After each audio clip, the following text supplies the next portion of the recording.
Good afternoon. A very warm welcome to everyone to the fifth edition of the RBI Policy Challenge. At the outset, I request Chief General Manager in charge, Srimati Charulata Kar, to deliver the opening remarks.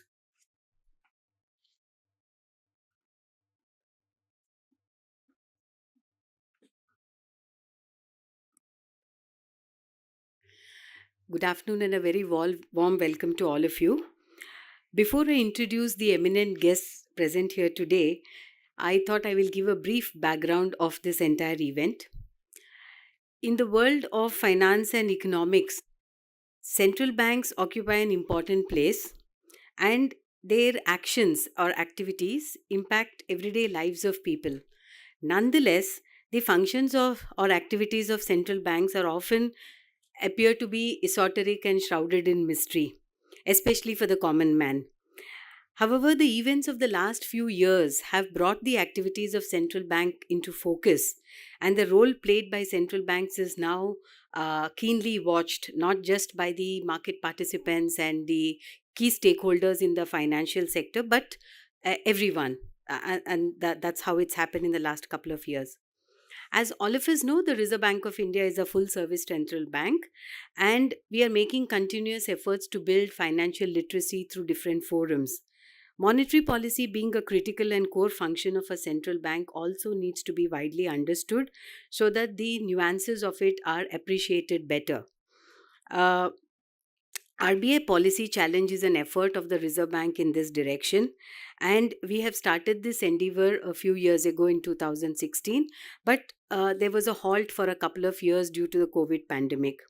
So today we are here to bear witness to the efforts put in by the finalists of the fifth edition of the RBI Policy Challenge, as I said, after a 3-year break due to the COVID pandemic.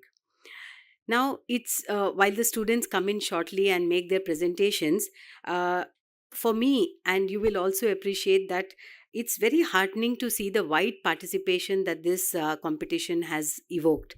We've had 650 teams participating in the regional rounds, and 23 teams moved on to the zonal rounds, and one winner from each of the zones is present here, will be presenting their will be participating in the final rounds and giving their presentation, and each one of them raring to get the winner's cap. While I welcome the students and their introduction will be given in due course, it is also a proud privilege for me to welcome our eminent panelists today. Let me just give an introduction to them. They don't need the introduction, but then you all know them, you all have heard them, but then you just also need to appreciate that they have taken out their precious time to come here and encourage the students by being the panelists and jury. And the students will definitely feel proud that they have been adjudged by this eminent panel. The panel consists of Dr. V. Anant Nageshwaran, the Chief Economic Advisor to the Government of India, Dr. Ashima Goel, Emeritus Professor, IGIDR, and also a member of the Monetary Policy Committee, Reserve Bank of India, Dr. Partha Ray, Director, NIBM Pune, and Dr. N.R. Bhanumurthy, Vice Chancellor from Dr. B.R. Ambedkar School of Economics, University, Bengaluru. So, without much ado, let us welcome the panelists and proceed further with the event for which we are all eagerly waiting to hear the students. So, thank you very much, and once again, a very warm welcome to all of you.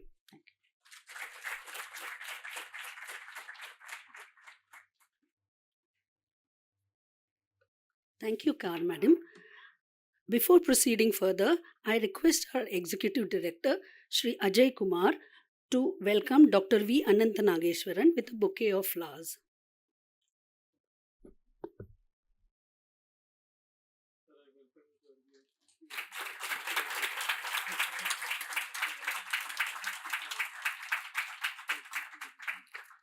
I now request Executive Director Sir to welcome Dr. Ashima Goel.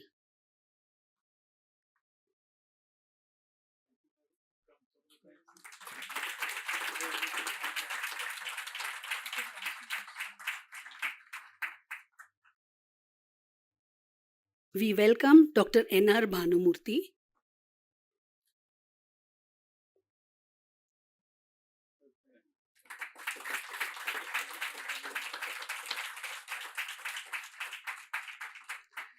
We also welcome Dr. Partha Ray.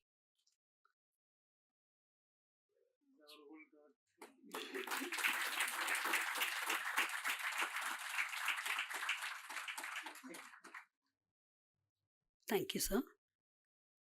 Before we commence the presentations by the team, we shall briefly cover the modalities of the competition.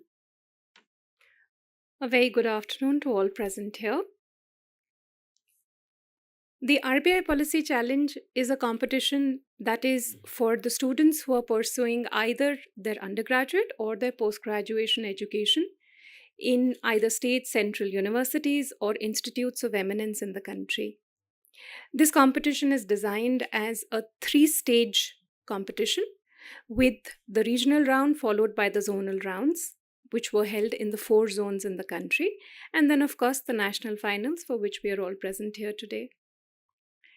In the regional round, teams of 3 or 4, guided by their faculty advisors, were invited to submit essays on the topic Deglobalization, Challenges and Opportunities for India. As our IC ma'am shared with you, we received approximately 650 entries, and 23 teams advanced to the zonal rounds. In the zonal round, the topic for the presentation made by the team was selected by the teams themselves from amongst 6 topics that were given in advance to them. They had around a month to prepare, after which they presented before the panel, and the jury panel also had a question and answer session with each team thereafter.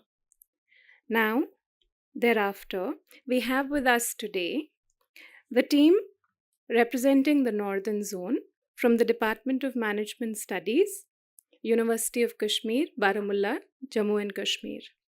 From the Southern Zone, we have the Indian Institute of Technology, Madras at Chennai, and the team from Pachonga University College from Aizawl, Mizoram is representing the East, while from the West, we have the team from Hidayatullah National Law University at Raipur.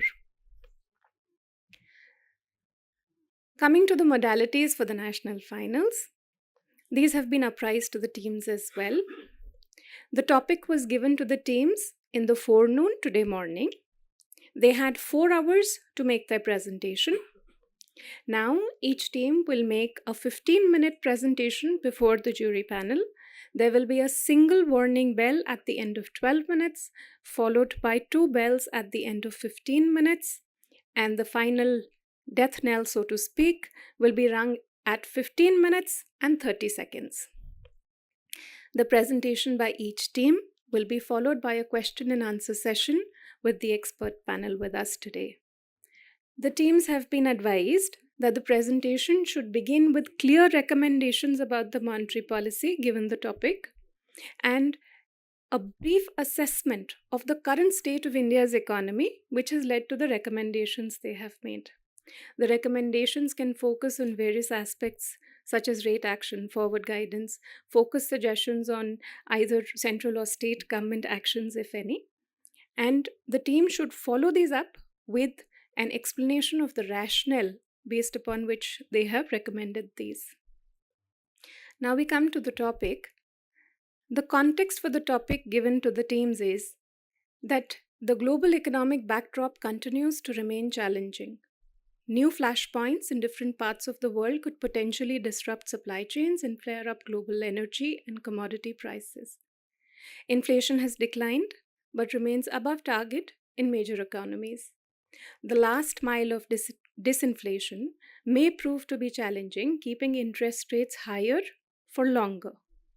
Domestically, while there has been much progress, with inflation, especially core, trending down, repeated and overlapping food price shocks remain a concern for the inflation outlook. Growth has fared better than expected on the back of domestic demand and structural drivers. The Monetary Policy Committee has kept the policy rate unchanged since April 2023 after having raised it by a cumulative 250 basis points while maintaining a stance focused on withdrawal of accommodation. In this context, the teams have been posed the question, what do you suggest for policy in terms of rate action, stance, and any other communication that you may deem necessary at this stage. Coming to the awards, for this competition, the winning team would get an opportunity to intern in a department of their choice for up to 3 months in the Reserve Bank of India, and they would be awarded a cash prize of 1,50,000 rupees. The first runners-up would be given a cash prize of 75,000 rupees, and the other two teams who have made it to the national finals would be given an award of 35,000 rupees as cash prize. We would now move on to the presentations by the teams. Team 1 from Department of Management Studies, University of Kashmir, Baramulla, would now make their presentations, to be followed by the question and answer session. Esteemed officials of Reserve Bank of India, distinguished panelists and guests, today I stand before you to present on pressing economic concerns facing our nation with my teammates. This is Itika Naz, Madiha Shabir, Bazla Mehraj. I am Noreen and I would be the governor for the next half an hour. Before I commence, I would give the flow of the presentation. So first, we will be giving the policy stance, then the economic assessment of advanced and emerging economies, followed by the rationale behind our policy stance, then forward guidance, and finally the suggestions.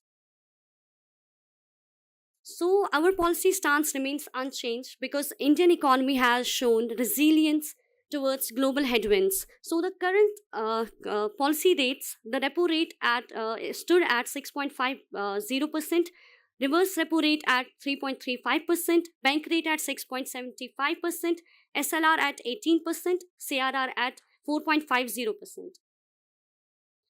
So now talking about the global economy has remained resilient irrespective of the overlapping and repeating food or fuel price shocks or supply chain disruptions. The global GDP growth is expected to be 3.1% in 2024 and 3.2% in 2025. The global headline inflation is expected to fall from an annual average of 6.8% in 2023 to 5.9% in 2024 and 4.5% in 2025. So if we talk about the geopolitical risk, the new trade restrictions have increased since 2019. There's also the crisis in the Red Sea, which usually carries 12% of global trade. Houthis are also attacking the cargoes of different countries, resulting in additional miles to be covered, burning more fuel cost, increasing the fuel costs, and adding at least 10 or more days to shipping time. Now talking about the advanced economies, United States, the GDP grew at an annual rate of 1.6% in quarter first of 2024, with real GDP growth expected to be around 1.7% in 2025. The unemployment rate, which stood at 3.9% in April 2024, is projected to rise to 4.1% by year-end. Now, talking about the annual inflation of US, it eased to 3.4% in April 2024, in March, which was the highest reading since September, in line with market forecasts. Between 2017 to 2023, the US share in China's exports dropped by about 4% points following the flare-up in the trade tensions. Now, in US, the sovereign bond yield is approximately 4.37% and Fed rates is between 5.25% to 5.50% since July 2023. The consumer spending has also increased by 0.8% in March. Now talking about the Eurozone economies has suffered modest growth with GDP growth around 0.4% in 2023 and expected to be 0.8% in 2024 and 1.4% in 2025.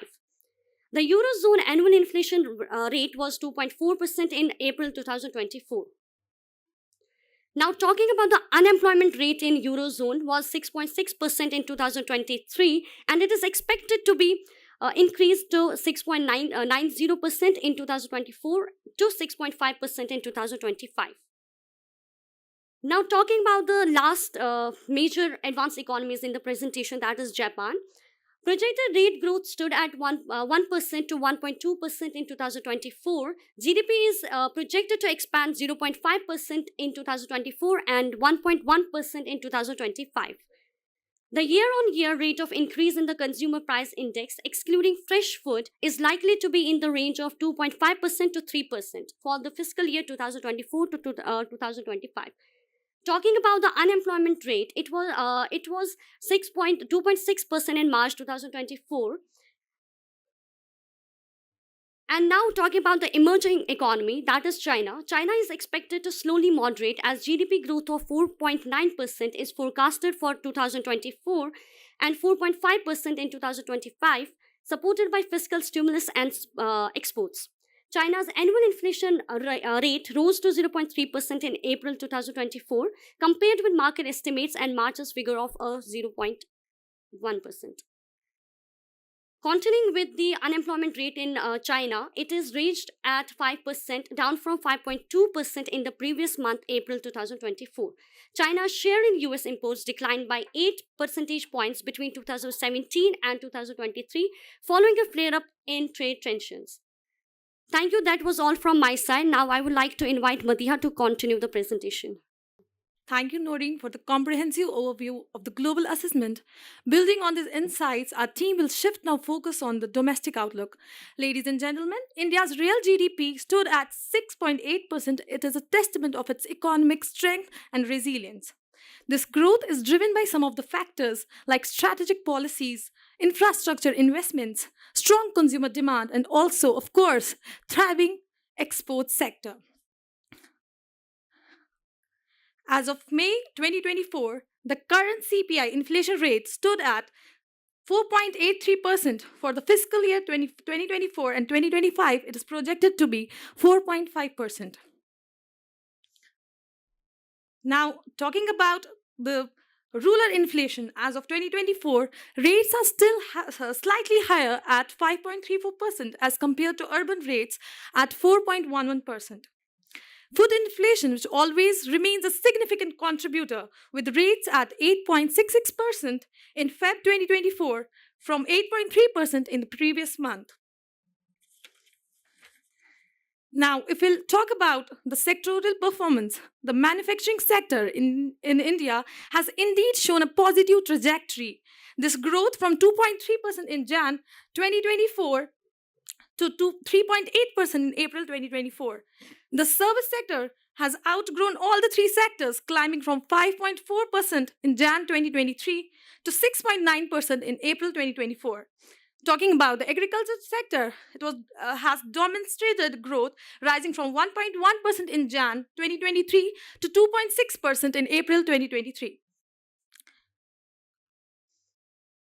Now, talking about the unemployment rate in India, it rose to 8.1% in April 2024 from 7.4% in March 2024. The unemployment rate in urban as well as rural areas increased. And unemployment rate has also recorded the uptick in the economy. Now, India's total exports in April 2024 was estimated to be USD 64.56 billion, that is exhibiting a positive growth of 6.88% over April 2023. Talking about the imports in April 2024 was estimated to be USD 71.07 billion, exhibiting a positive growth of 12.78% over April 2023. India's trade deficit has reached around $19 billion in 2024 as imports grew faster pace than the exports. To narrow the deficit, government has implemented some measures to promote export curbs, non-essential imports, and improve trade infrastructure.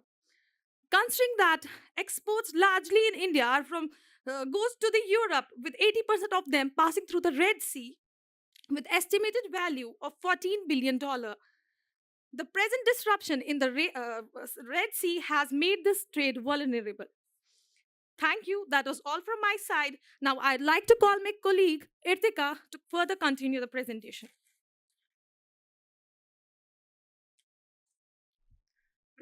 Thank you. Let's delve into the rationale that led us to take the monetary policy stance that we did.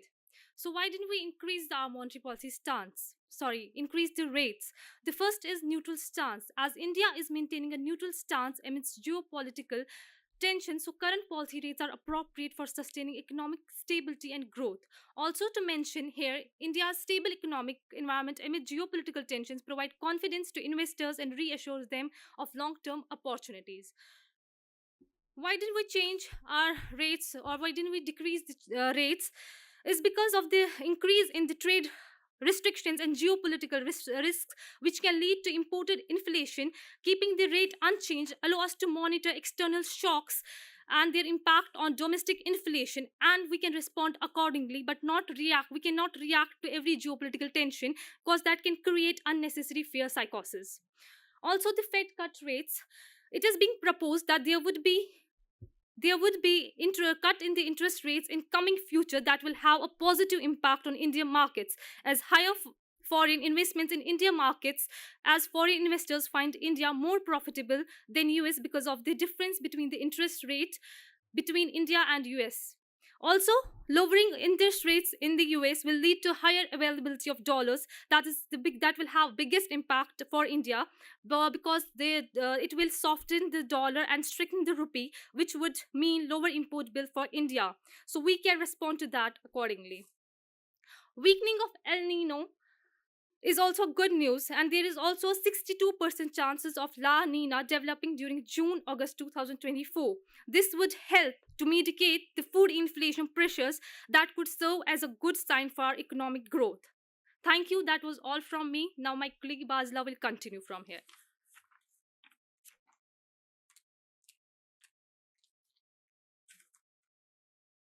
Thank you, Artika. We are privileged to present our forward guidance and suggestions to you today. So our team has carefully analyzed current economic trends and challenges to offer insights that will support the RBI's mission to provide economic stability to our nation. So let's get started with forward guidance.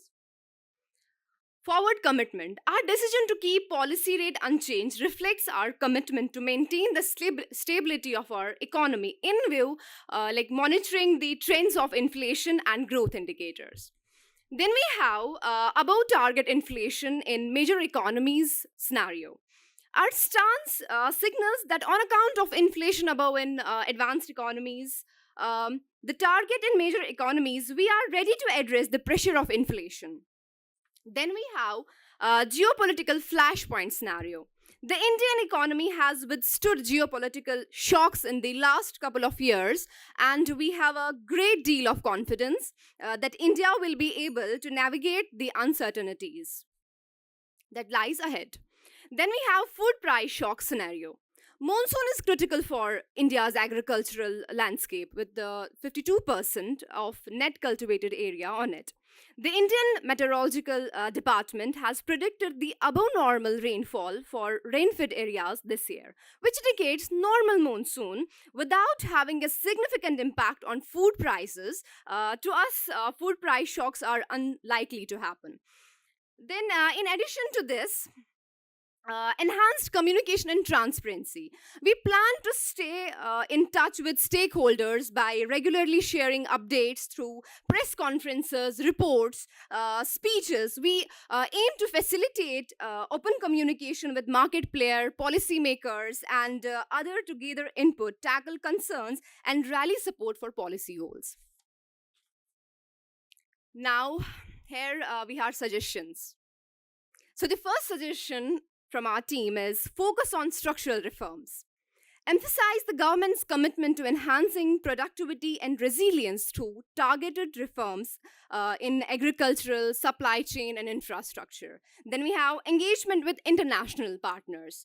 Bilateral, multilateral dialogues, regular dialogues with neighboring countries, active participation in international forums. Then we have maintaining flexibility and responsiveness, continuously monitor key economic factors like inflation, GDP growth, employee figures, and respond to change as and when required. Then lastly, we have policies. We have proposed policies. So the first policy is Satak Mudraspati Suraksha. So the objective of this policy is strengthen the domestic economy against global disruptions by enhancing supply chain security and promoting trade diversification. Then we have Atmanirbhar Vesik Pratishthan. The objective of this is enhance monitoring and control of inflationary pressure by including advanced data analytics. Then we have Satat Bharat Vikas, which is foster sustainable economic growth through supportive policies. Then lastly, we have Swadeshi Pratyod Yojana, which is build resilience within the domestic economy by strengthening the critical factors. We appreciate your time and attention. Our team is now open for Q&A. That's all from our team. Very good presentation. My compliments.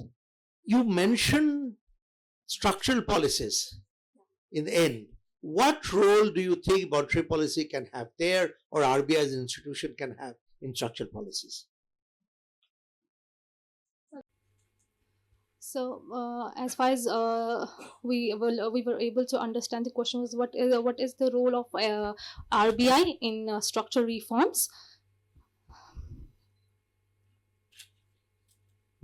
So, as we know, RBI's main aim is to maintain inflation and price stability and economic growth. By providing good interest rates and by providing some policies that can help government to create structural reforms, may help the government to take action accordingly. Yeah, I think first of all, let me congratulate you for a very good presentation. Thank you, sir. I just want to ask you one simple question. For interest rate, the major determinant is inflation expectation, right? So what is your assessment of inflation going forward, and how did you estimate it?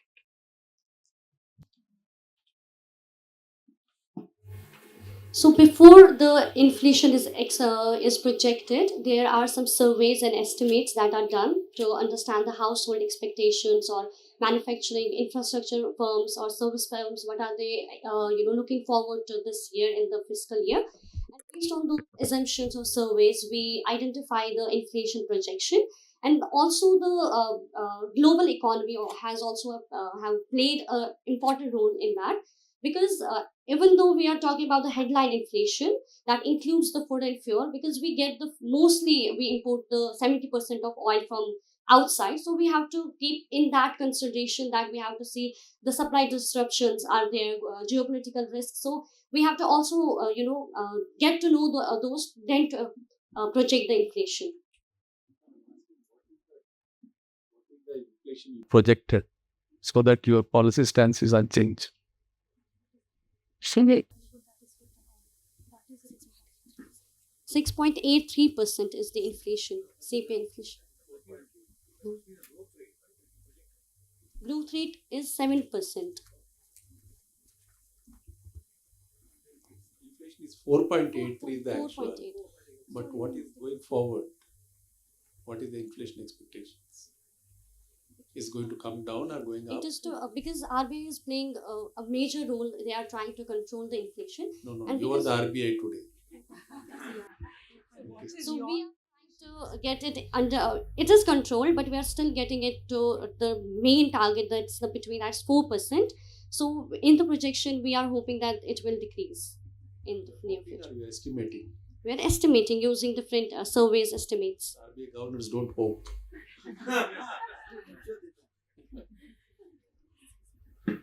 Yeah, you gave one reason for the interest rate not to be changed, that global inflation is above target. How does global inflation being above target affect your decision as the RBI? And second, you talked about the interest differential. So what is the percentage of inflows that are sensitive to the interest differential in the Indian context? If we talk about India, in order to India is India is really doing good, and we are in a global economy. So India's development projections is not only because of its domestic developments. It gets influenced because it gets impacted with the changes in other economies like US, and also it get impacted because of Specifically, how is if US inflation is above target, how does it affect us, our inflation, or our expected inflation or repo rate? So my answer would be that as we know that imports and exports are impacted by the higher inflation in emerging economies or advanced economies, because of which the imports become expensive, and when the imports are expensive, the fuel price increases, food price increases because of bad monsoon. That contributes to the increasing inflation. What percentage of our imports come from US? of inflation. No, you said imported inflation, right? So if US inflation is high, what it affects our imports from them. That's what you're saying. So what percentage of our imports comes from US?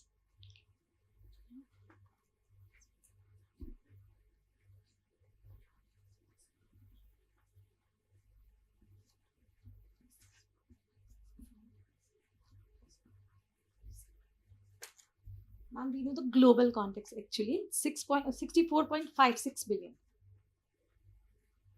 Of what? Global. Globally. Yes, ma'am. Imports from the US. Yes, ma'am. No, not US. I'm talking about global imports of India. Okay, so you showed, first of all, very good attempt given the short time that you had. So congratulations. Thank you, sir. You showed unemployment rate of 8.1% in April from 7.4%. What's your source for India?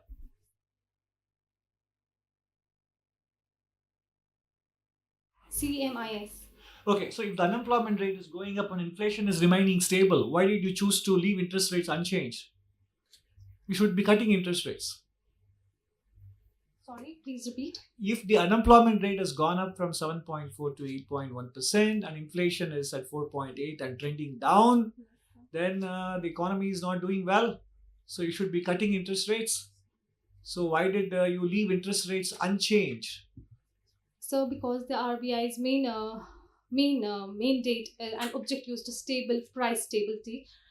As far as growth of India is concerned, it is very resilient. India is doing good as far as growth is concerned. The data we provided as of employment is taken from CIMS. CMIE, sorry. Okay. So the question is, there maybe there are different factors that are leading to unemployment of India, Okay. and not the inflation. So you think the monetary policy cannot solve it? Yes, of course. Why?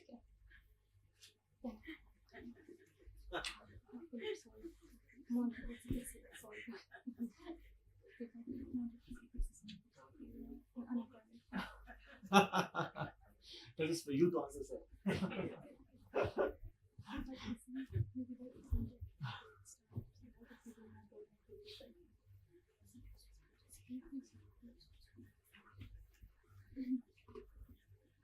So maybe by cutting the rates down, RBI what can they do? Like they can provide loans to youth of India for startups. So Okay. yeah, in that way, RBI can help Yeah. to lower the unemployment rate. Okay. Yes, sir. Okay. But you still chose not to cut interest rates, Yes, right? Okay. because of the objective. Because we can, as we have also mentioned, that there are geopolitical tensions going on. As we mentioned that India is being resilient, Okay. but in future we don't know if there is still inflationary pressures because of cost cuts, supply chain disruptions. Maybe that can have impact in future. So reacting to every sudden change may not help us. They can make people that can create chaos and that can create fear, psychosis. Okay. That's a decent response. Thank you. Thank you. Thank you.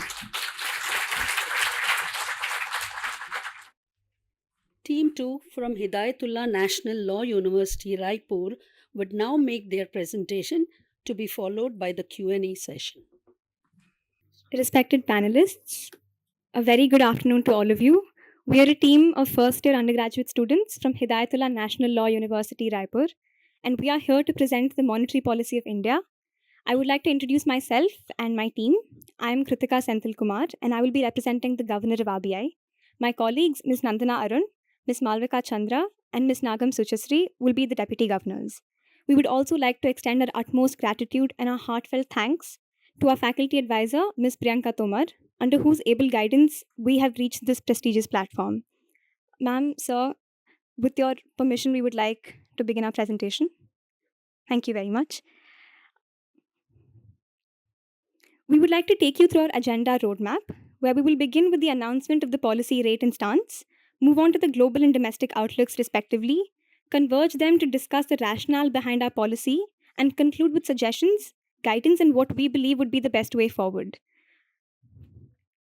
On the basis of the current and evolving global and domestic macroeconomic backdrop, the recommendation hereby provided is to maintain the current repo rate at 6.5%, the marginal standing facility at 6.75%, and the standing deposit facility at 6.25%. Effectively, this would mean that we favor the status quo over any rate cuts or hikes. The unanimous stance that has been adopted is that of the withdrawal of accommodation, and this shall be further discussed throughout this presentation. Our suggestions for the cash reserve ratio and the statutory liquidity ratio is to keep them at 4.5% and 18% respectively, reasons for which shall also be elucidated upon. Now I request my colleague to begin with a segment on the global macroeconomic situation. Thank you. Thank you. Coming to the global outlook, global activity has moderated through a halting decline in inflation and a flattening of consumer confidence. IMF has projected the global growth rate to be 3.1%. And coming to the supply chain and the geopolitical risks, which had moderated earlier, but however with the renewed risks, they can hinder the global growth. The commodity prices, with the increase in geopolitical tensions, are pushing the commodity prices. And coming to the financial conditions, they are easing moderately. To better understand the global perspective, the countries have been divided into two. Firstly, advanced economies, and secondly, the emerging markets and developing economies. Under the advanced economies, we're covering the countries USA, Japan, and Euro area. USA, while their real GDP growth projected at 2.6%, is expected to moderate at to 1.8% by 2025, and Fed rate is currently at 5 quarters to 5.5%. And the inflation is said to be averaging around 2.9% in 2024, according to IMF.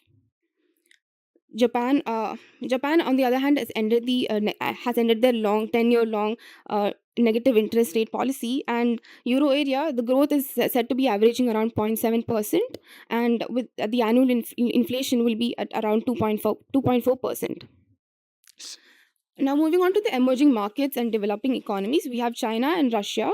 While China shows an improvement in growth despite the drag in the ongoing adjustment in the real estate sector and low inflation, Russia is still maintaining a tightening approach with their rate at 16%. Now we will be looking into the domestic outlook of the economy.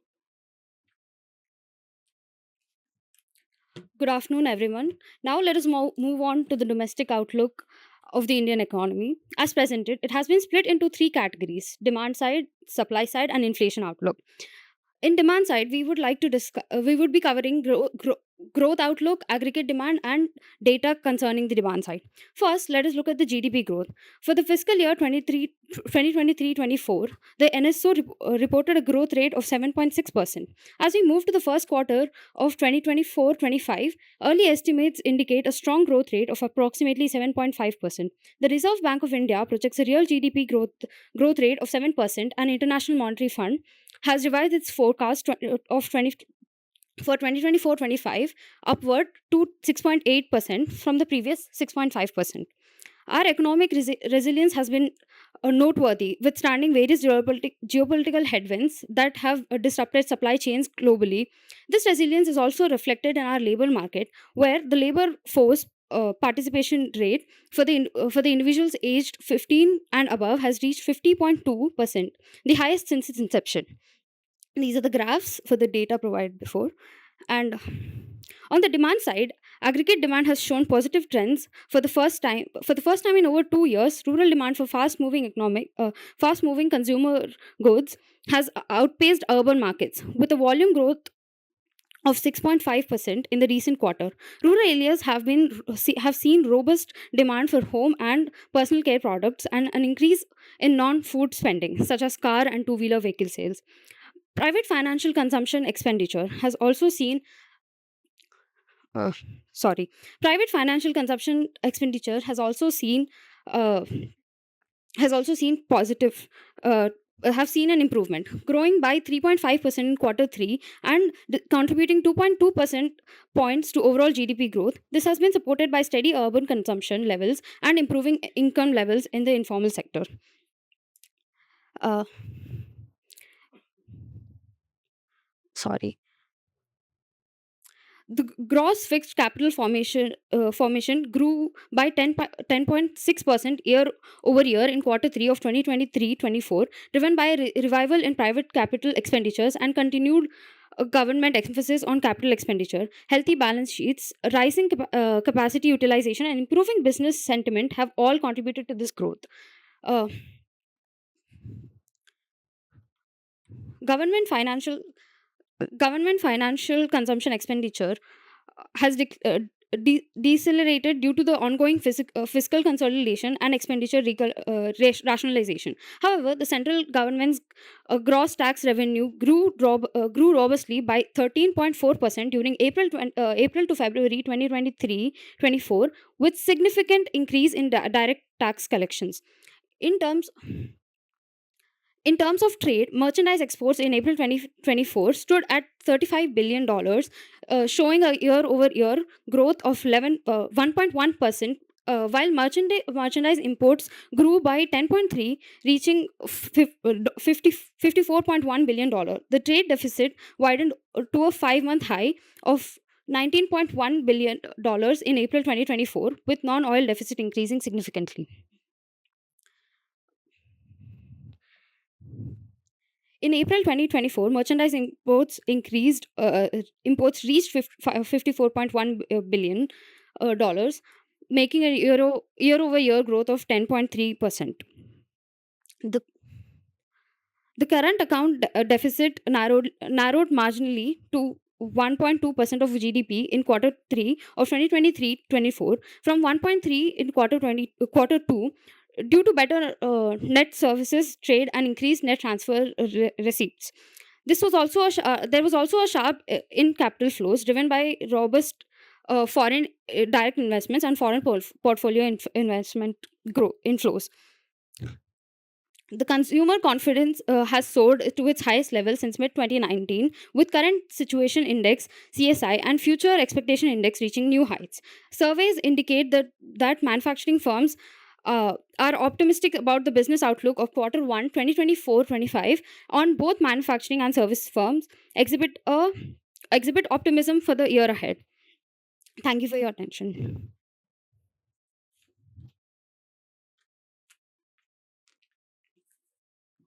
Good afternoon, everyone. I'll be covering supply side and inflation outlook. So, starting with supply side, aggregate supply measured by real gross value added at basic prices expanded by 6.5% in quarter 3 23-24, led by manufacturing and construction activity.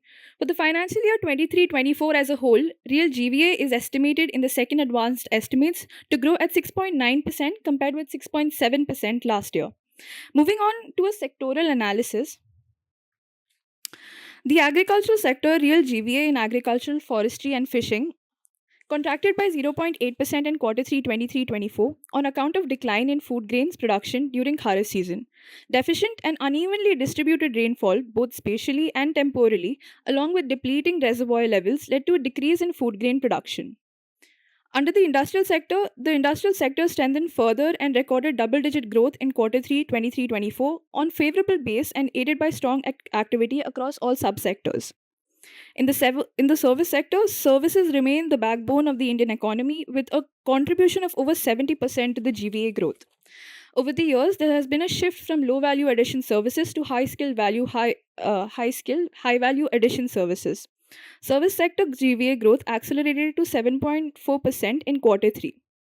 As per the second advanced estimates, the service sector is expected to grow in 23-24 at 7.9% year on year on the top of 9.9% growth a year ago. Now I'll be discussing the inflation outlook.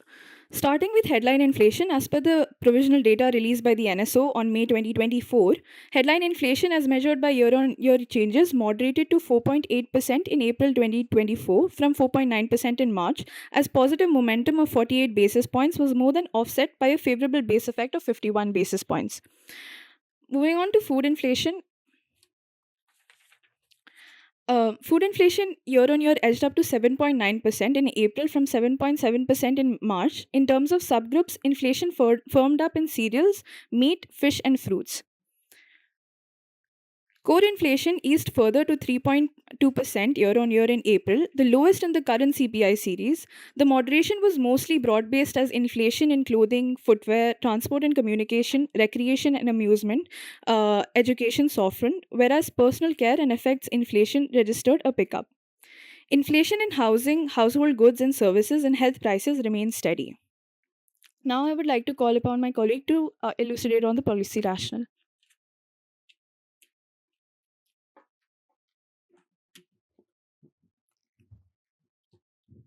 Our policy rationale is rightly titled Wait and Watch, and we will elucidate why.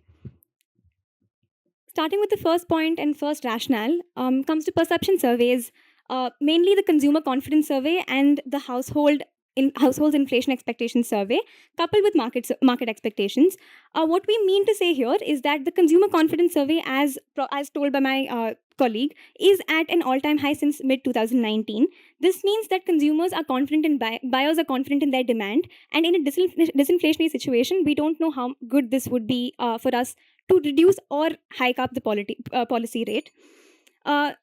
We come to the household inflation expectation survey, where over 6,000 people identified that there would be an increase of inflation over the next 3 months, and there would be an increase of prices over the next 3 months.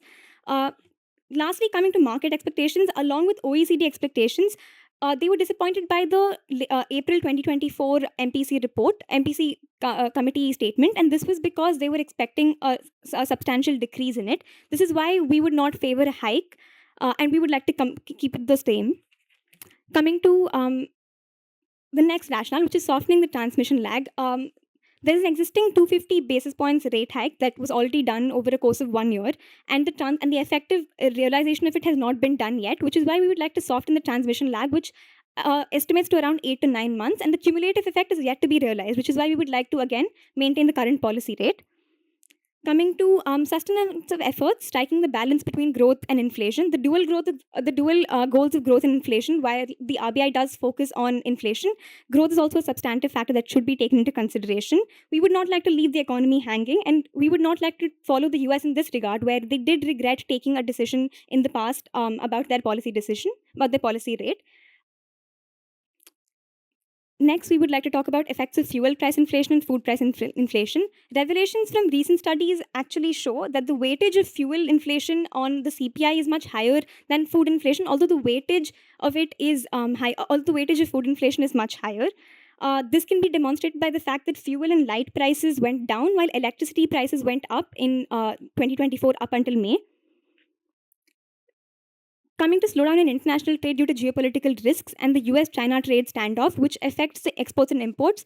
While this might not be resolved yet, we would like to wait for this to be resolved and then continue to change the repo rate in case it might be necessary. The sixth point is India's soft landing stance in the post-pandemic era. While other countries tried to hard land after the pandemic, we tried adopting a strategic diversification and adopting a soft landing stance by hiking up the repo rate over a course of 1 year. Lastly, coming to structural changes, which is immigration, fiscal laxity, and industrial policies. Immigration to advanced economies affects the remittances, forex inflow, and therefore the demand in the economy. Coming to fiscal laxity, because we have elections coming up and because we see fiscal policies taking a backseat, we would like to wait until the elections are over to take any further decisions.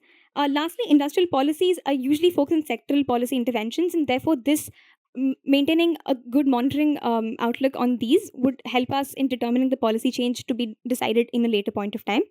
I would like to call my colleague for the way forward. Now moving forward, we would like to discuss the way forward. With many countries going into elections, we would firstly like to bring in several amendments to the several suggestions to the FRBM, Fiscal Responsibility and Budget Management Act. Secondly, we would like to adopt for a greener stance rather than relying on crude oil and various other energy solutions. We would like to think of increasing the impact of existing schemes. Coming to the third forward, we would we have a couple more suggestions like easing the supply chains and closely observing the inflation rates, and also digitalization and addressing supply shocks in agriculture. Thank you so much.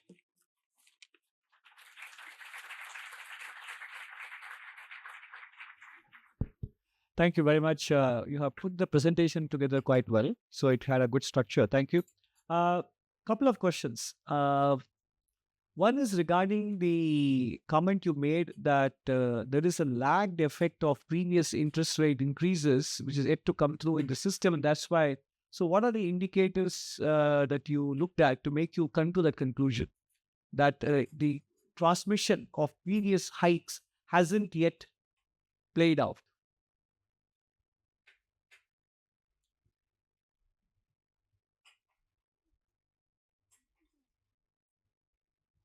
Thank you for your question, sir.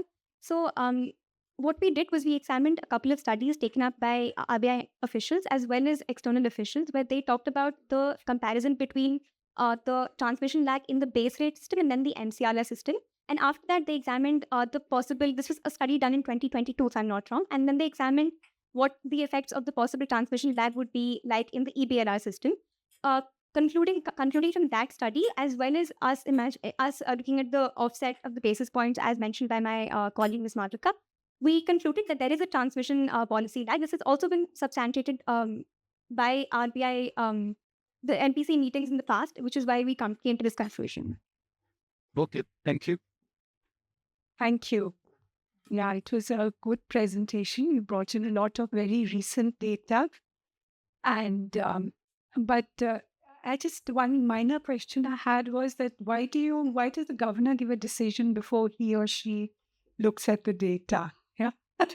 Is that the way to proceed? Second, there was a statement that, the repo rate rising over 1 year was the reason for the soft landing. I don't follow that logic. Yeah. Thank you for your question, ma'am. Ma'am, the reason why we did present the data initially, why we presented the policy rate initially, was because we wanted to make it very clear and then bring the global and domestic outlook data to your notice and then explain why it all converges under the policy rationale. Coming to the second part of your question, ma'am, we went to see a softening the transmission rate of the realization of the effective rate hikes that were done in the past. The soft landing, what we mean to say is most of the countries attempted to raise their policy rates by 50 basis points at once. This was seen in advanced economies mostly right after after the pandemic. Instead of us attempting to do something in that sort and then manage inflation expectations in the long run, India has taken a 250 rate hike over a period of 1 year, if I'm not wrong, which is why we call it a soft landing instead of a hard landing. Okay. First of all, let me congratulate you for this presentation. I'm fully aware that you're all from large background, not from economics. And I'm also pleasantly surprised we have lady governors at least. So, regarding, okay, any of you read the newspaper today? I think we were a little too busy preparing and we did not go through it. How can you do that? How can you say that the policy stance is unchanged? So what is the headline? At least you know something today. Then I cannot ask any question. You have made it, I think one of the suggestions you made is closely watching, right? Food inflation. So today headline everywhere is Delhi hitting 52.9 degrees Celsius. Will it have any impact on food inflation? Absolutely, sir. Absolutely. Because thank you for your question, sir. But absolutely, while we look at the heat, this is unprecedented temperatures. And so we do believe it will have an impact on the crop production and therefore it will have an impact on food inflation. Because as Because what we've seen in the past is crops in Punjab and Haryana, these farm specific states. What happens is because of the heat, the drying up of the crops affects the supply side of it, and therefore it will affect food inflation. But yes, sir. Then what will happen to interest rate? So then, because food inflation is something that's seasonal, food inflation or deflation is something that's seasonal and is very extremely volatile. There could be a stance taken upon it in the June meeting or the meetings that are to come. June meeting only.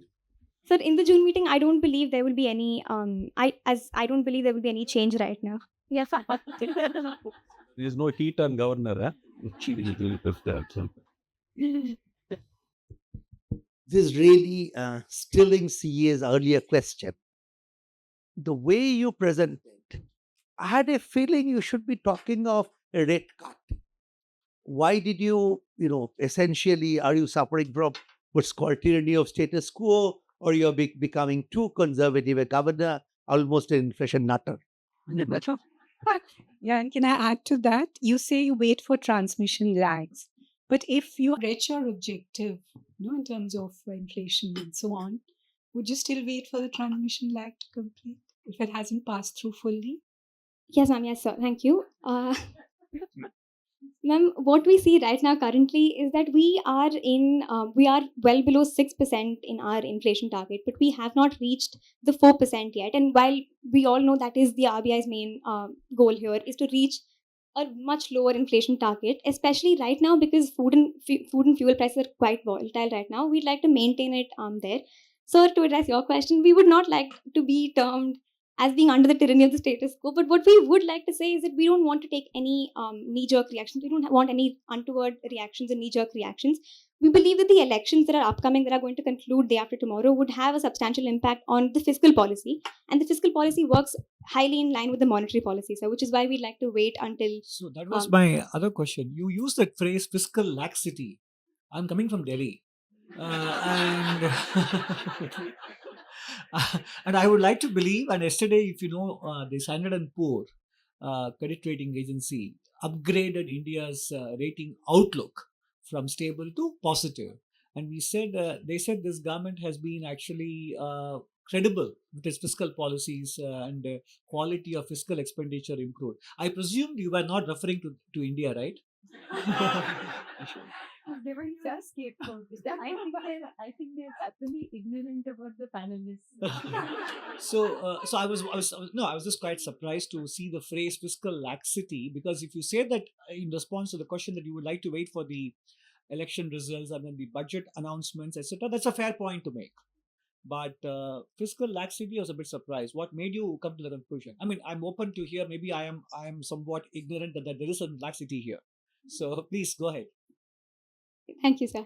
So by fiscal laxity, what we meant in the presentation is during the election time, because there is a substantial amount of attention devoted towards elections and towards campaigning. What we see is there is a slight fiscal policy does take a slight backseat, and while this might not be on the face of it something that's bad, it does mean that the monetary policy will have to work in tandem with it. So when we say fiscal laxity, so we mean at the time of elections and not throughout. But at the same time, so we do believe that there is always room to work on fiscal policy, and we would like to have elaborated on that more.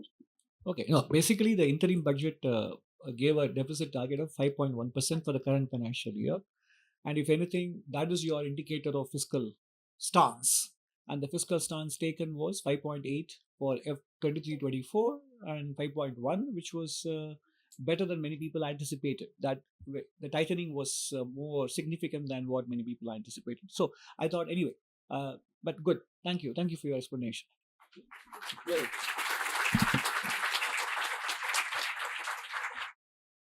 Team 3 from Pachunga University College, Aizawl, would now make their presentation, to be followed by the Q&A session. Good afternoon. We would like to first have a short introduction. My name is Elpeklu Alaizo from the Department of English, Pachunga University College, 6th semester. Warm greetings. My name is Nanpui Londo, coming from Pachunga University College, 6th semester, Department of Economics. Salutations. My name is Angel Ratfeli from Pachunga University College, Department of Biotechnology, studying in 4th semester. Good afternoon, everyone. My name is Laltuoma from Department of Statistics, 4th semester, Pachunga University College. So, good afternoon, our Honorable Governor of the Reserve Bank of India, our respected panel of judges, esteemed invitees, and all the members of the Reserve Bank of India. Once again, good afternoon, everyone, to all of you. Now, I would like to begin our presentation on our suggestions for policy.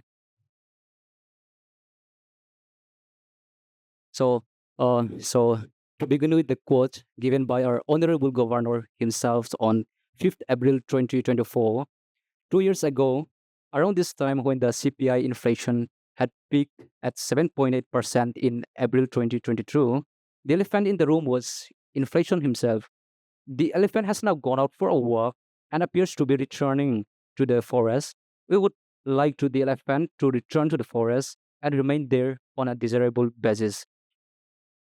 The present global economy is facing multiple challenges, where we are witnessing a cold-like war scenario at the military, economic, political, and social fronts. Political and economic instability encompassing India's neighboring countries just added to the fire. All these factors lead to repeated global energy supply disruptions, high food inflations, uncertain fluctuations in oil prices, which are affecting the global economy and community in one way or the other. These disruptions have had a profound fundamental effect on the flow of foods and goods and services, etc., across countries, and India is no exception as well. So, keeping in view of all these factors, the Reserve Bank of India may consider a cautious approach towards its policy decisions as follows. Firstly, rate action. Secondly, accommodating stance. And thirdly, and other measures. Coming to the first point, rate action. The RBI may choose to maintain the balance between supporting economic growth but at the same time controlling inflation as well. It may choose to maintain the current policy rates to support economic growth. The current policy rates which are maintained here are shown in the slide. So that's all from my side. Thank you for your patience. Now I would like to request Ms. Lalnun Pui Londo to come up and take up from this point onwards. Thank you.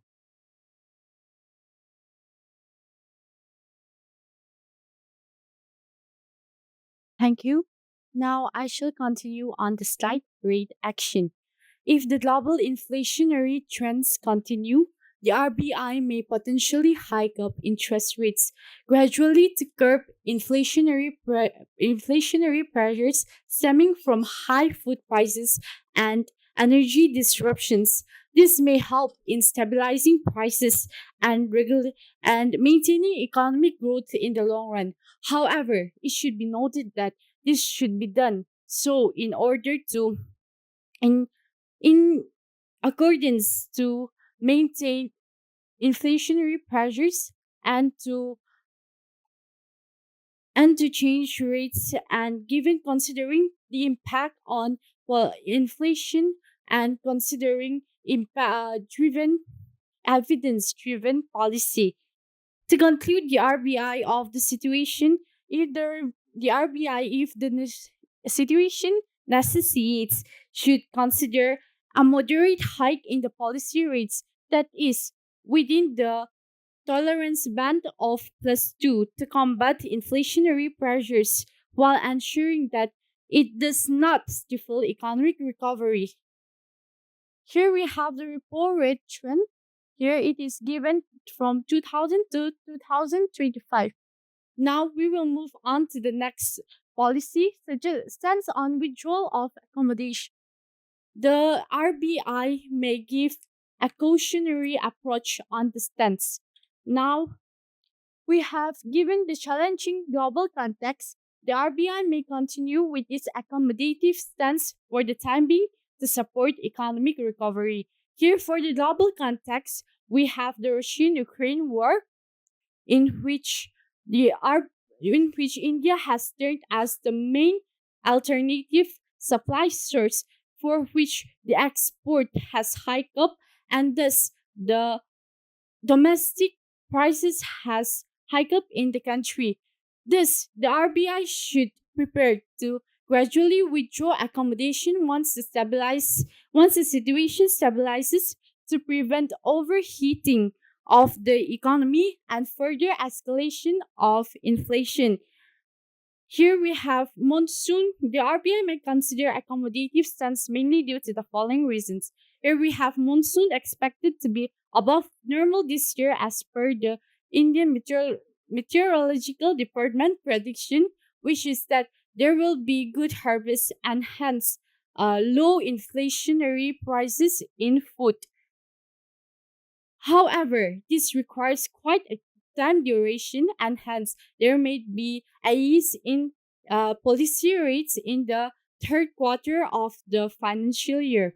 India's financial market is currently doing well in the considering the uh, whole economic scenario and hence hiking up a little policy rates, hence it's written here in the slide, a marginal increase in policy rates would bring an advantage in terms of growth given the ongoing good momentum in the economy. Therefore, before making any key policy, the RBI should closely monitor the global and domestic inflationary policies dynamics and be prepared to adjust itself in states of necessity and circumstances. That is all for my side. Now I shall call upon Miss Angela Rothfilly.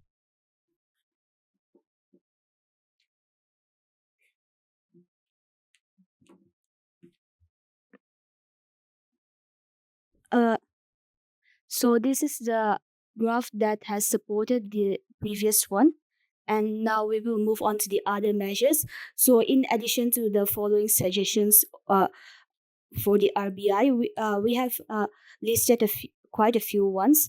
For the first point, the liquidity management tools, forward guidance and communication strategies to manage market expectations and support financial stability in the face of global uncertainties should probably be a priority uh, since it can manage the cash flow, inventory management, and the monetary policy for future intentions.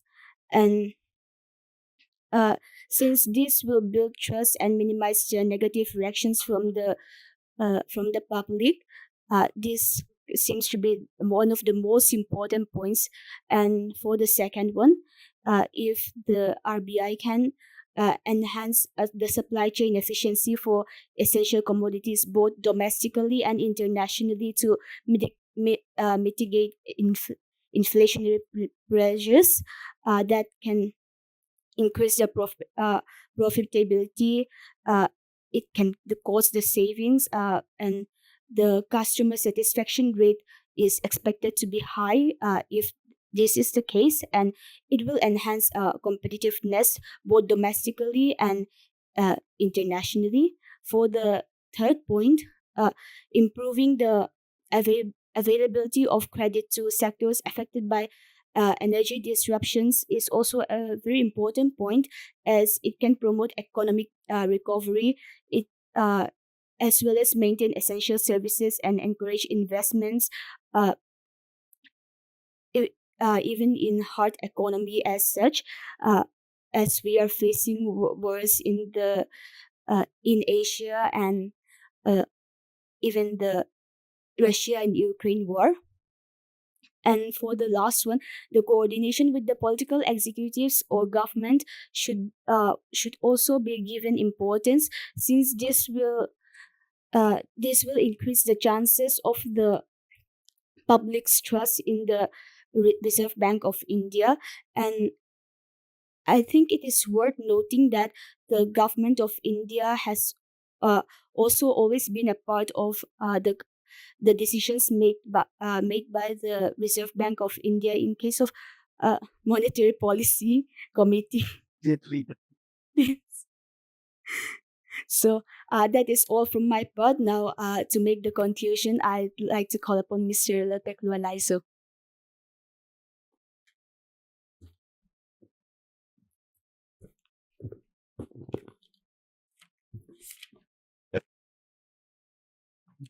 Thank you, Angel. I would like to first state that, as the topic suggested, all of those which we have presented are suggestions towards the right action, accommodating stances, and other solutions which we have estimated and deemed are necessary towards maintaining a stable economy within India. Firstly, I would like to say that the basis of our suggestions with regard to the rate action being maintained at the current level is with regards to, in consideration, the stability of the Indian economy. But also, as presented within our topic, there is a risk in the disruption of the supply chain due to major flashpoints that have existed within the global scenario. Many of my other teammates have stated what those flashpoints are, with wars happening in different parts of the continent, and different continents as well. With the chance of the disruption of the supply chains, there is a chance that the prices of basic commodities and energy prices may hike up exponentially, in which case there will be a change in the current decreasing inflation rate all over the world, which even at this point, major economies are not able to maintain their current inflation rate targeted. As such, it is necessary for the Reserve Bank of India to maintain the current policy rate so that they can maintain a flexible and accommodating stance with regards to the changing scenario in the global scale. If there are any beneficiaries that can be made, to cash in upon those beneficiaries, and if there are any risks involved, to make changes to accommodate those risks and to maintain a stable Indian economy. As such, facing the current scenario, it has been as I've stated before, it has been estimated with thorough understanding to the best of our capabilities that maintaining the current policy is best, and at the same time, withdrawal of accommodations as being the current stance of the Reserve Bank of India is also the best options, as the current Indian economy has high stability and is heavy. The domestic demand and structural drivers are driving the Indian economy in a high rate of growth, which have allowed us for better development, even with the risk of many challenges and risks that is taking place outside of India, which are beyond our control. As such, I would like to make my final conclusion by stating that our presentations and our suggestions are made in regardance with with the knowledge that our current Indian economy is very stable, thriving, and growing, and it is necessary not for us to make changes for more preemptive growth and risking our current stability, but rather to maintain our current stability and put us in a position where we can thrive if the situation presents itself, and where we can accommodate the risk if there are such that comes along the way. Thank you kindly for your time, and we would be very welcome to answer any questions you have with regards to our presentation. Thank you so much.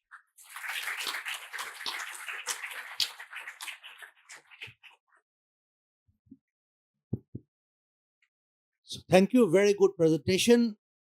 I have two quick questions. One is, you mentioned somewhere overheating and you mentioned somewhere accommodative stance. Is there any contradiction between them? Is one.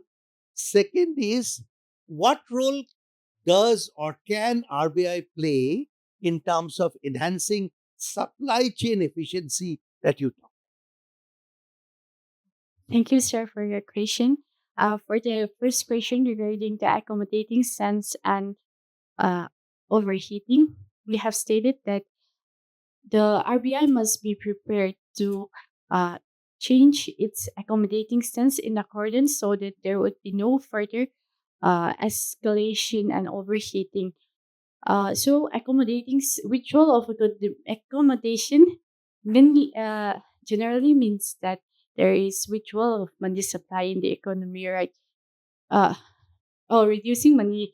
Yes, sorry, reducing money supply. So if the money supply is to be reduced, there would be there will be more money flow in the economy. Hence, there we can state that if the money supply is reduced, there would be there would be inflation And then if the money supply is to be increased, there would be the inflationary pressures can be maintained. I believe, sir, that would be the answer to the first part of your question.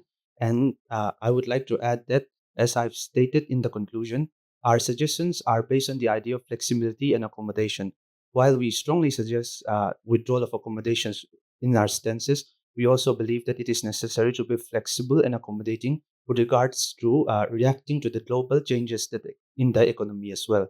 And with regards to Sarah's second question with that's global supply chain, uh, it is not within our presentation, but currently, if we look at the news and many other variable sources within the internet and other newspapers, we can see that many of the supply sources, such as cargo ships, storage, storage holds in US, Europe, and many other places, are currently facing a situation in which they are facing inability to function as normal due to still due to the COVID-19 backlash.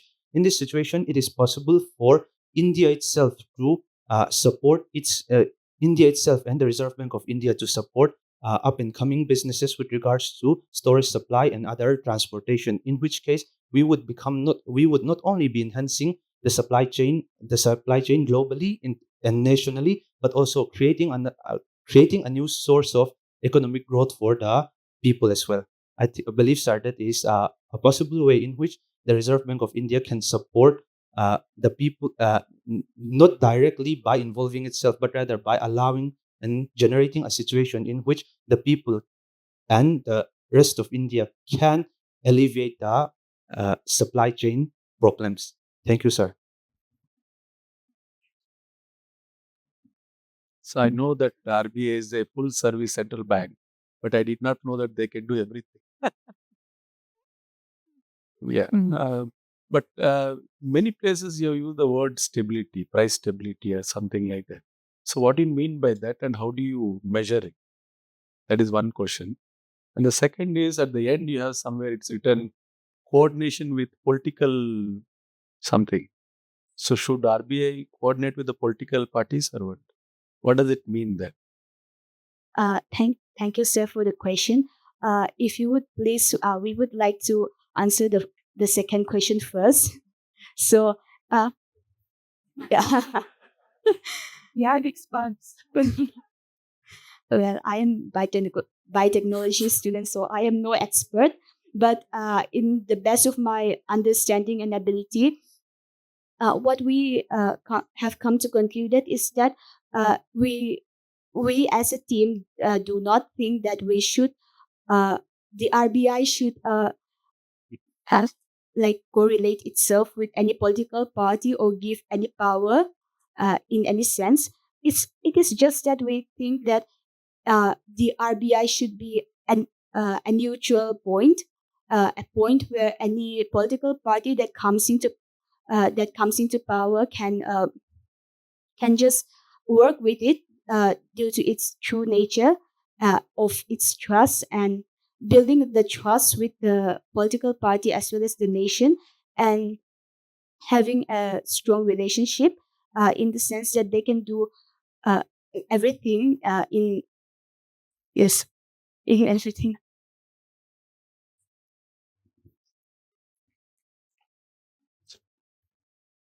Uh, I think I would like to apologize, sir, first because, as my friend have stated, I'm also from the English department.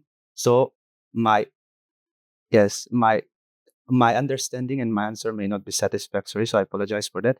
My understanding of the price stability is that uh, it is with regards to the changing rates of the prices of basic the commodities, materials, energy, and so on and so forth. Currently, the price we can say that the price is very stable because the amount of money spent by the consumer to purchase many of their product currently in India is changing at only a very marginal rate.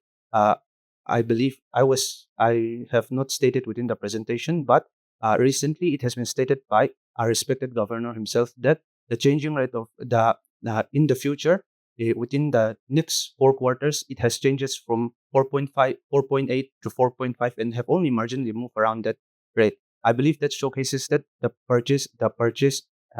that the people are purchasing at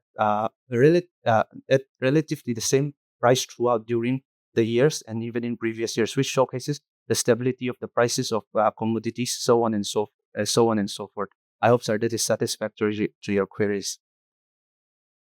Thank you. It's good to see your interest in monetary policy, given your different backgrounds. Yeah. So now you made a statement that an increase in rates, interest rates, gives an advantage in terms of growth. How does that work? And second, you say that because of possible supply shocks and geopolitics, we should maintain the status quo. Suppose tomorrow oil prices rise by 20%. What will the status quo help? Thank you.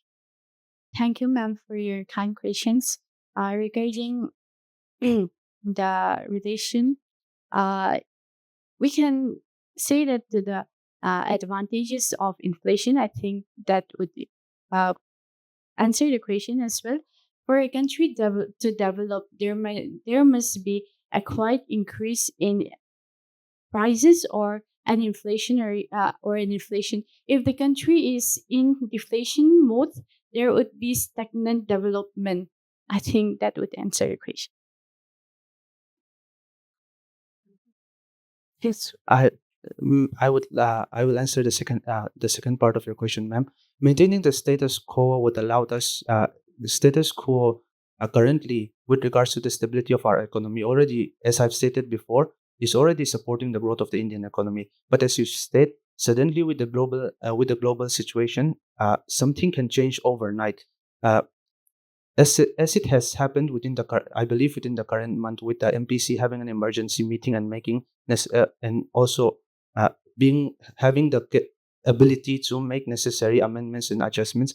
I believe that maintaining the status quo would allow us to stand on a strong point to adjust to changing global scenarios instead of simply risking the economy by introducing major changes. I believe it allows us to have a strong stance to accommodate to global changes. Thank you, ma'am. Okay, so here is the slide. We can turn back and take a look at your own slide. I'm unable to understand the 6 bullet points. Are they consistent with one another? Do you understand the phrase exactly what it means to accommodate and withdraw an accommodation? Sir, your My question is, I mean, these 6 bullet points are not consistent with one another. yes. So they are contradictory. You are saying both things. Yes, the thing is that, sir, the first two main points we are saying that the RBI should maintain its withdrawal of accommodation. First bullet point says RBI may continue with the accommodative stance. It is not currently in an accommodative stance. It is in a stance of withdrawing accommodation. And then second sentence, sorry if you may, actually, gradually, that is that. So when you say RBI may continue with this accommodative stance, it is not currently in an accommodative stance. Sorry, sir. I believe there is a grammatical error on our part. I have just realized it once you pointed out. Let's speak a little bit. She asked a question in the last bullet point.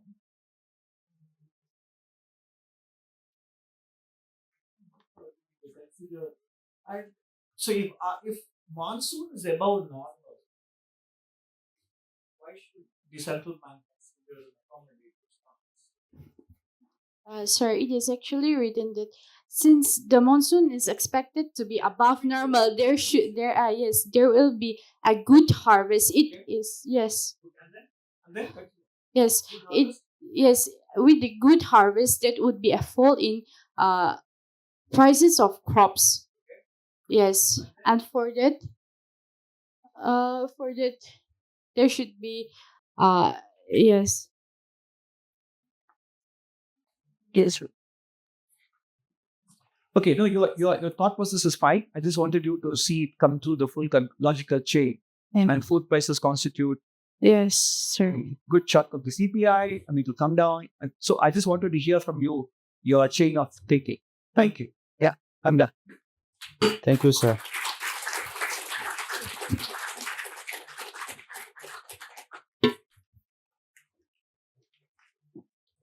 Team 4 from Indian Institute of Technology, Madras, Chennai would now make their presentation to be followed by the Q&A session. This would be our last presentation.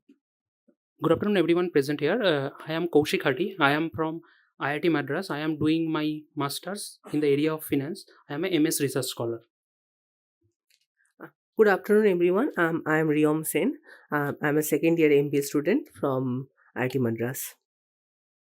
Good afternoon, everyone. I'm Aparna Mohanakumar. I'm a second year MBA student from the Institute of Technology, Indian Institute of Technology, Madras. Good afternoon, everyone again. Today we are going to present on the monetary policy way ahead. So basically with the objective of, we are suggesting policy frameworks in terms of rate actions and RBI's stance, with the objective of, like, in the context of where policy rates has been kept unchanged since April 2023, and RBI stance on that, like on the stance of withdraw of accommodation stance. So now first we will discuss about monetary policy in the current scenario, and then we will look at the monetary policy framework way forward. The data we have and the content we have used, the data has been collected from Monetary Policy Report 2024 and various reports that has been available in RBI's website. So if we look at the let's look at the current economic trends. So current economic trends, we have divide or grouped it into two parts, where we will talk about since April 2023 and in the present, both globally and domestically. So since April 2023, global economy is facing numerous challenges. Both global growth and trade is losing its momentum. And also back that time, inflation was easing gradually and also remained well above the target for the major economies. However, in that period of time, our domestic economy was very resilient, and also the growth inflation dynamics has played very favorably for India. So this has helped for India to sustain its momentum, surpassed all the projections that has been given by RBI and Government of India. So in current situation or in the current year, public and private consumptions remain robust for India. Also industrial, service and the construction activity has shown a significant rise. While the real GDP in July-September 2023 was around 7.6%, in October-December it was around 8.4%. Why this? Because our Indian economy, domestic economy, has showed great resilience, which is driven by robust investment and government consumption. In current scenario, if you look at the internationally growth, there has been growth, noticeable growth in US and several emerging market economies, which is now held up better than the expected. Though manufacturing sector has remained subdued, but service sector has exhibited its strength. Also, headline inflation has come down across those countries, and due to this, major central banks in those advanced economies kept the policy rates on hold to align the inflation within the targets.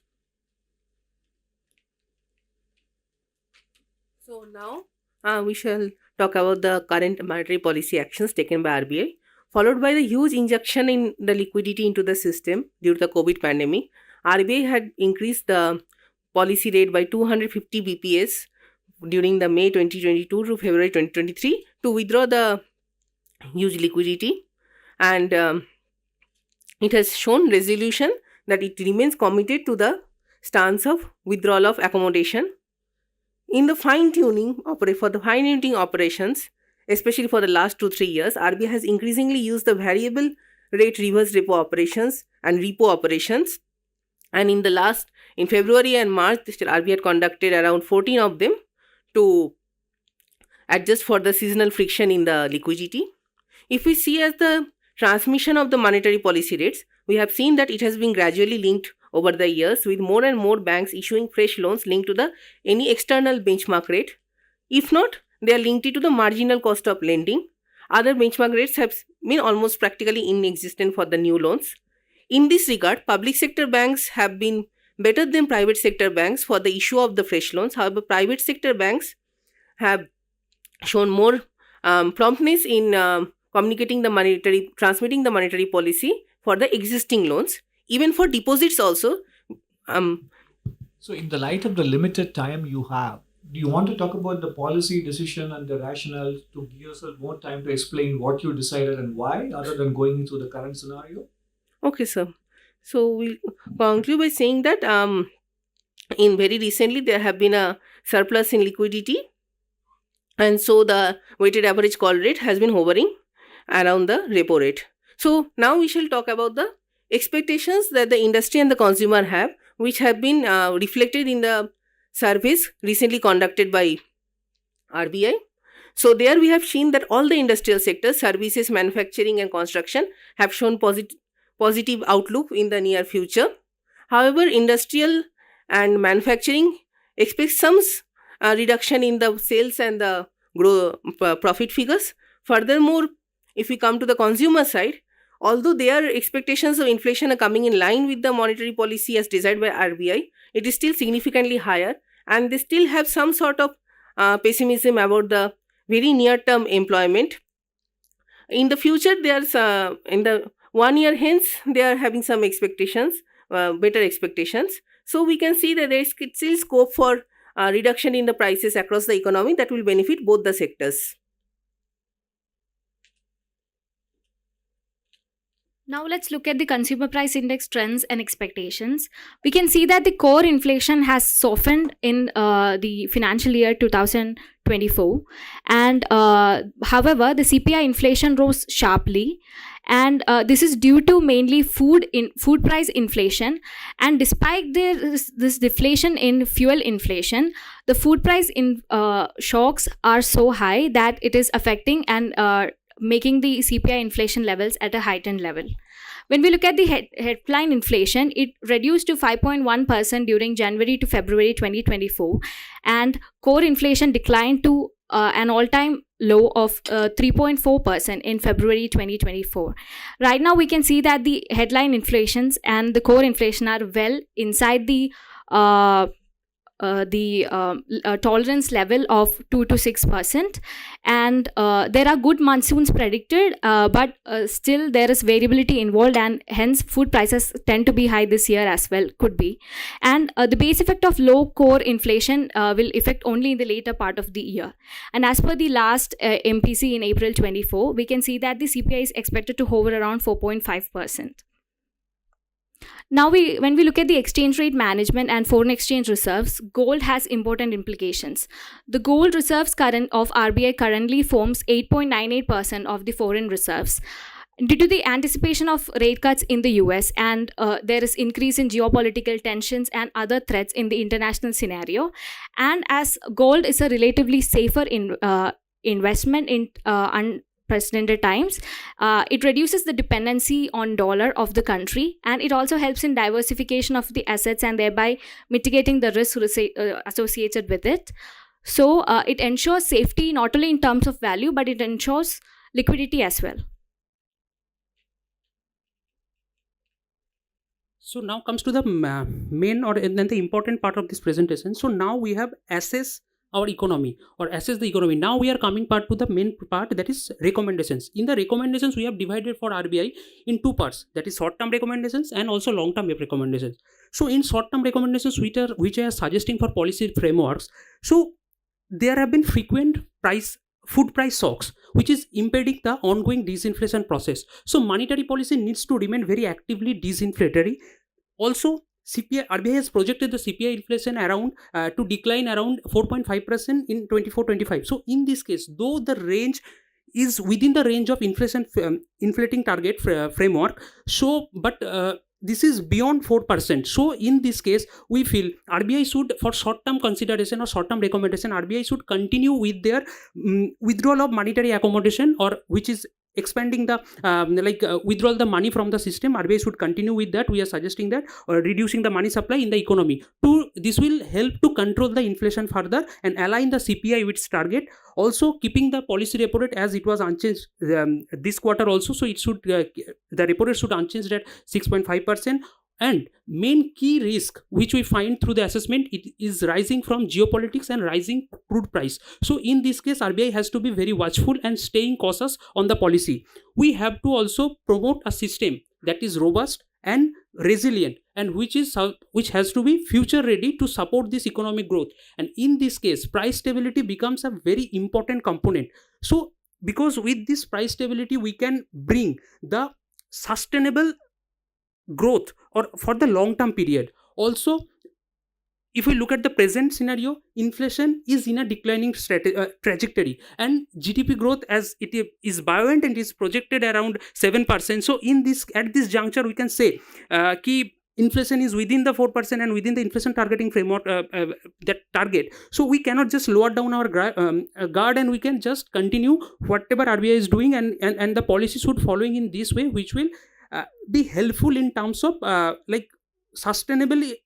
As I mentioned already, for the sustainable period, for long term period, this will help this growth, and we should remain vigilant also in this way. Now long term recommendations will be discussed. Anchoring on the short-term recommendations, let's move on to the long-term recommendations. Based on the short-term recommendations, we currently have a withdrawal of accommodation stance. However, this can be changed to a neutral stance in the longer term. From this stance, when we take a neutral stance, it's going to be a balanced approach with equal focus on inflation and economic growth instead of prioritizing one over the other. Repo rate shall remain at 6.5%, and as a result, standing deposit facility and marginal standing facility will remain at the current rates of 6.25 and 6.75. However, SLR can be cut by 25 basic points to provide a small boost to the economic growth. The other changes and subsequent changes can be based on real-time data and other information instead of focusing excessively on one part over the other.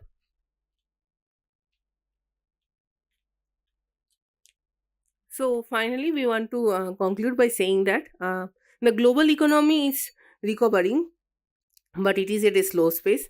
Indian economy is also growing briskly, but concern remains over the food inflation. So RBI's current stance on unchanged repo at 6.25% and stance of withdrawal accommodation makes sense in the near term.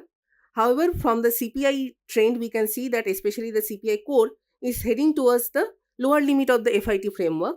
So, in the long run, we should shift to a neutral stance, and to signal the economy, we can give a small cut in the SLR ratio by 25 basis points while keeping the repo rates and the other rates constant. This will, and as a forward guidance also, RBI can tell the banks to utilize this cut in the SLR to provide credit to the distressed agricultural and allied sectors so that they can iron out their supply chain problems, so that the food inflation can be reined in, and also they can further provide the more credit to the MSME sectors so that they can increase their production and give to more broad-based employment, which will ultimately help to stabilize the economy. Thank you.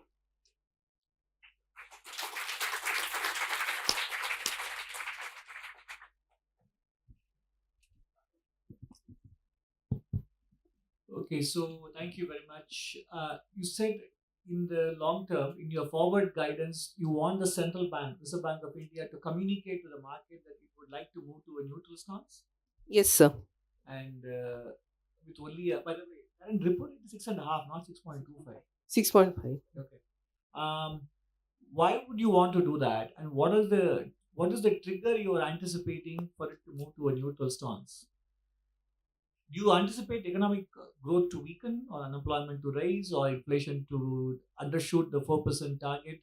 So what would be the trigger, and what's the rationale the central bank will give for proposing that it would have a neutral stance going forward?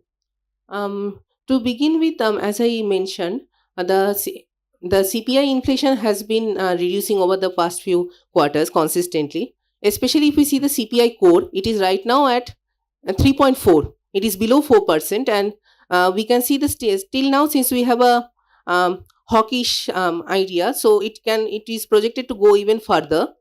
So if it undershoots by 2%, then there can be a disinflationary effect, and there can be heightened chance of recession. As we can see, already the other advanced economies are either into recession or they're just hovering above recession. So that risk remains if we continue this for too long. Hang on. Recession is actually not in any multilateral institutions' forecast. If anything, IMF has increased the growth rate projections for 2024 and 2025 compared to 2023, isn't it? You saw it in the slides of other teams also. So, and recession in the Indian context, who's talking about it? The Central Bank, Reserve Bank of India, is projecting a growth rate of 7% for 24-25, isn't it? Yes, sir. So, I mean, I'm saying that the rationale for shifting to signaling a neutral stance in the long term, I think you should think through it a little bit more. So when we look at the previous stance, we had an accommodative stand during the years of COVID, and after those things have started becoming slightly better, we have RBI have adopted a withdrawal of accommodation stance. So right now we are having this withdrawal of accommodation stance for the past few months, few years, in few more than a year, in fact. So right now, if we are looking to move forward, as Sir have mentioned, there is growth predicted, but however there is a lot of conflict and tensions in the international scenario, so we shall account for that as well. So taking a neutral stand for the time being would provide useful, as we can have a cautious optimism rather than focusing more on the growth predictions. So we can take a neutral stand for the time being and then decide on the other stands with the time ahead. Add on to it, just as I mentioned, like for the short term, that's why we divide into short term and long term. So short term, we thought the RBI stands that a second withdrawal of accommodation, that is going, and it has to be. But while we look at for the long term purpose, like maybe more than 1 year, we do not know what is going to happen in the future, and RBI has forecasted the GDP growth. So we thought maybe since it is about the increase or lowering the rates, so in terms of repo rate is already unchanged, so we thought maybe at least 25 basis point we can change. So that was the thought process was going on. So that's how we came. We are not like rejecting the previous like short term basis. So that is the thing. Thank you. So, just to continue with this issue, why do you think that first of all, your growth rate, you say growth is buoyant, right? So therefore, etc., etc. But don't you think we need to consider what the potential growth is? What is the rate of growth we can have? Do you know what the potential growth rate is? Do you understand that concept? Because if we have a lot of unemployment and so on, and inflation is low, can we grow faster than we are growing at present? So is buoyant growth enough to take a decision? Yeah. Yes, ma'am. And also long-term, neutral, can we decide today? The idea of forward guidance is that you are telling markets what you're going to do. Can you do that independently of what happens if there are all kinds of data and external shocks, right? So can we decide today, independent of data, what the stance should be in the long term? Ma'am, as you said, obviously answer is no. We cannot independently, we cannot do. So this is basically like data and everything is available, and we are being little optimistic. So we have seen, as I mentioned in that case, like our Indian economy is doing well, and considering the economy and the assessment, we find like growth is happening, and it is a resilient despite these different geopolitical and tensions, as we mentioned earlier also. So on that thing, we thought of keep maybe like as we mentioned, we are not very sure ki, this will happen, but for the yeah, as you mentioned, like GDP is growing, like from the past quarter, which was around 7 to 8.4%, there has been a significant increase in GDP, and we are hoping that Indian economy is doing well. Manufacturing is also now coming into the picture, with service sector is growing. So with that optimism, we thought of like not independently, with governments and private sectors also. So one of the things the MPC has been communicating is data-based guidance. Yes, ma'am. Compared to a forward guidance. Yes, ma'am. Yeah? Yes, ma'am. When Yes. things are very uncertain. Yes, ma'am. Right? Can Yes. you afford to give market guidance that the repo rate will be so and so for? Yeah? So just think about that. Okay, ma'am. Sure.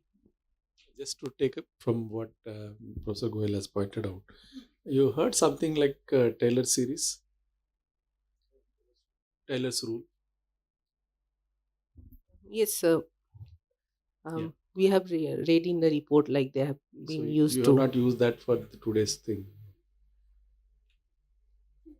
But all three of you agree with what you have presented? Yes. So unanimously we only prepared the presentation, so yeah. All of you are the same page. So, is 7% is above potential or below potential? We're talking about GDP. GDP growth, yeah. Sir, always we want to be higher. 10% is higher. No, like I am talking about just 7%, as you said, 7% is lower or higher. Our aim is to go, if we go 8%, that will be good for our economy. But considering the 7%, our view is that Indian economy is still an emerging economy and it is doing good. It has potential to go or to grow more. So that is what we feel, sir. So its potential growth is fixed number. No, sir. Not a fixed So it's number. function of what? So like our GDP is a function of like how each sector, like our doing, how domestically we are like producing the economy, how sector wise we are developing. All these factors, like whether it's manufacturing, whether it's service, whether it's automobile, all this growth combines into this like gross domestic. So each sector, if continues to grow, then I think GDP will increase. Okay, what is the investment rate now?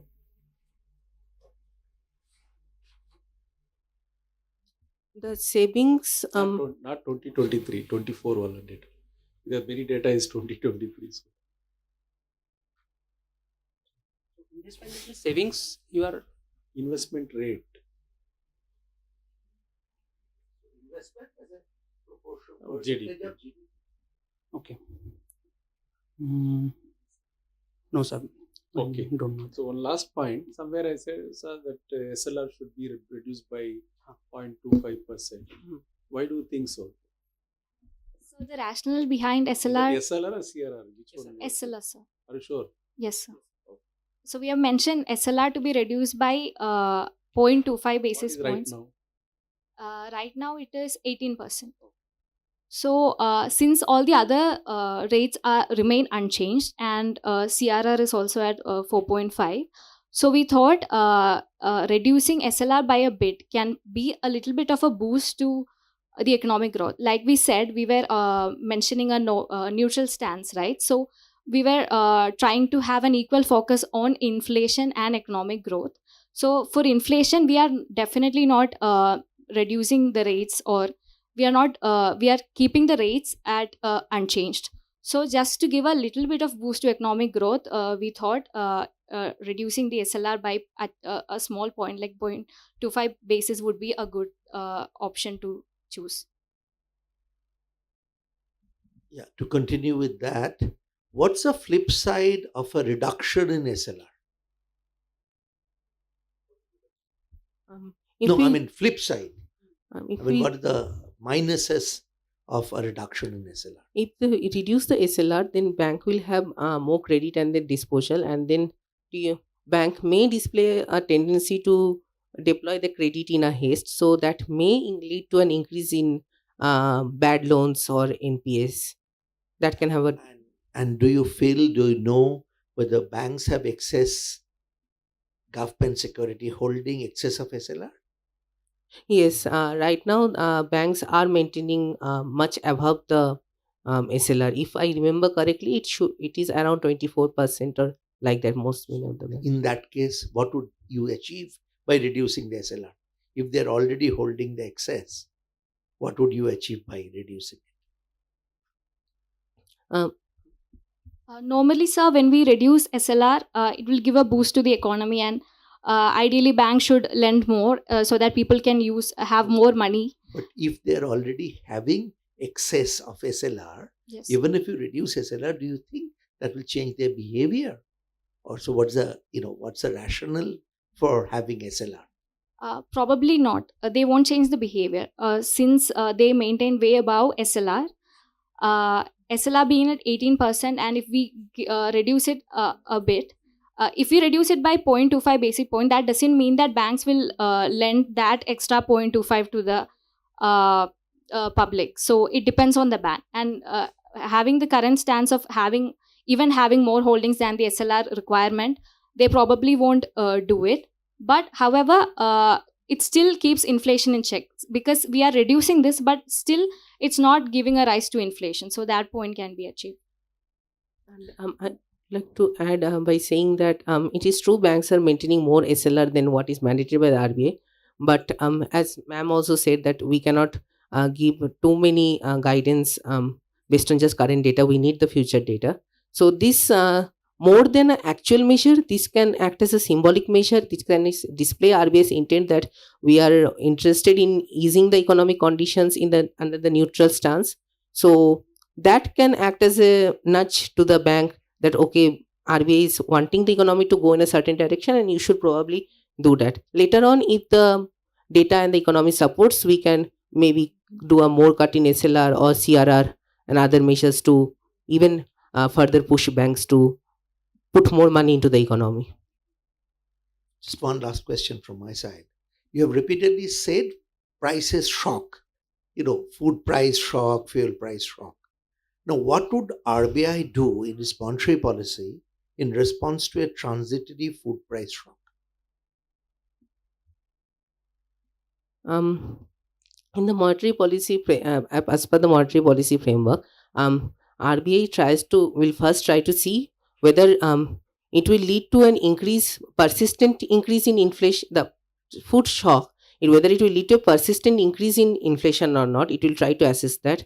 And if it does not lead to a persistent increase in expectation or unanchoring of the inflation expectations by the consumer, then RBI will look through it as if the MPC focus is more on the medium term than in the short term inflations. But if it is a broad based across several sectors, then that can lead to a persistent increase in inflation, and then RBI have to take corrective measures to rein in that.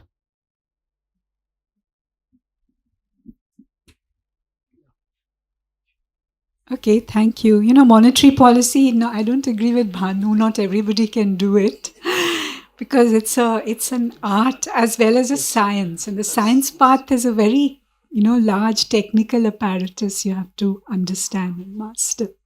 Yeah, so lot that you could, it's good, you've learned a lot, you've done a lot.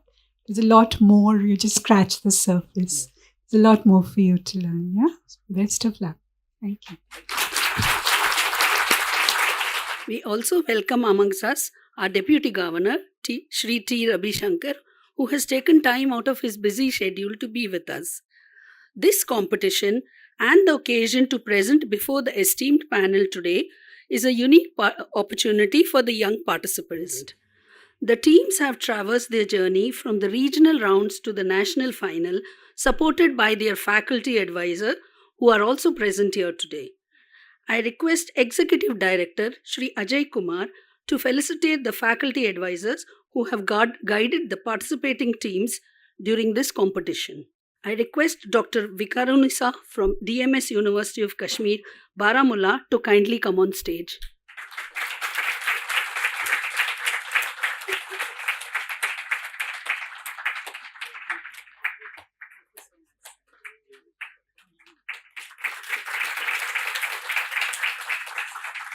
I request Ms. Priyanka Tomar from Hidayatullah National Law University, Raipur, to kindly come on stage.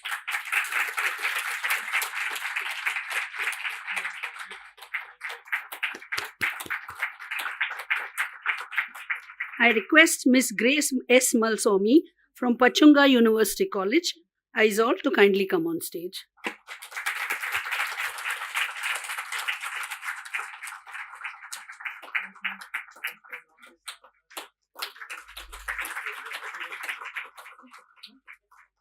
I request Ms. Tenmori M. from Indian Institute of Technology, Madras, to kindly come on stage.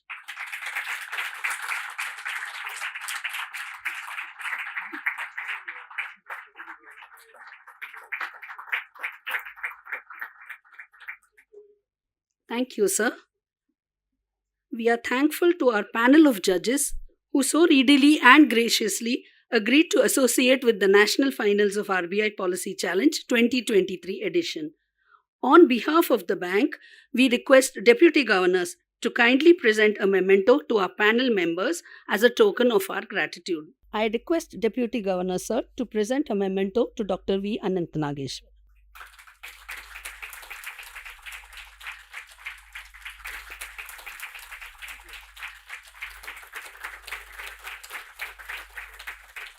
I now request Deputy Governor Sir to present a memento to Dr. Ashima Goyal.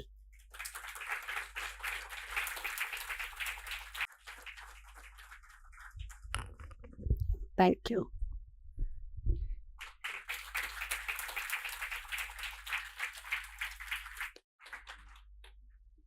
I request Deputy Governor Sir to present a memento to Dr. N.R. Bhanumurthy.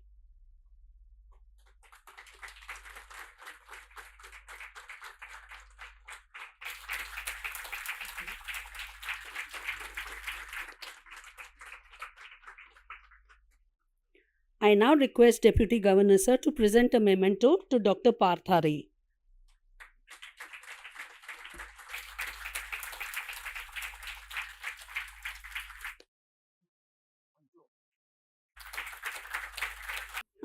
We now come to the eagerly awaited results of the national final of the competition.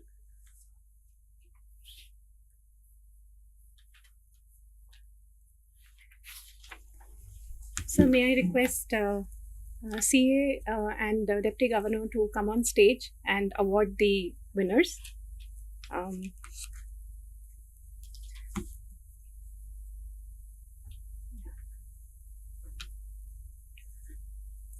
So we will start from bottom up, and at the fourth place we have the Indian Institute of Technology, Madras.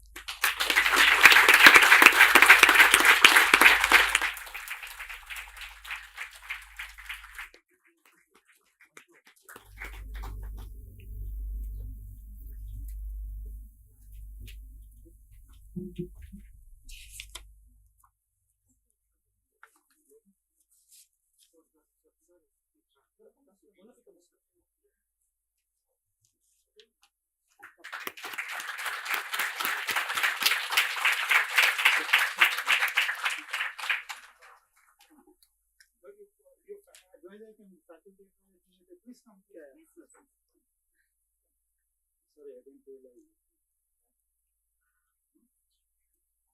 To share with us?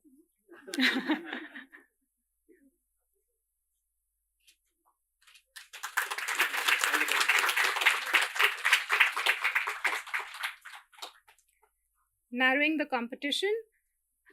Next up, we have Pachunga University College, Aizawl, Mizoram.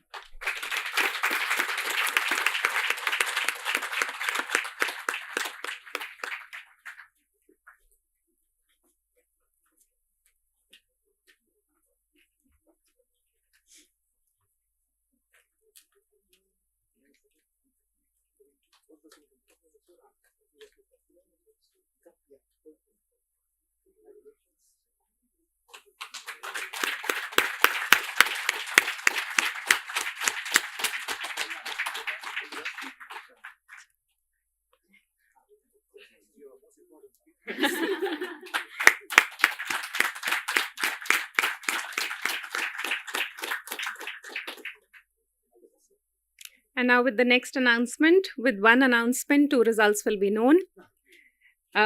So the first runners-up, we have the Department of Management Studies, University of Kashmir, North Campus, Baramulla, JNK. Congratulations.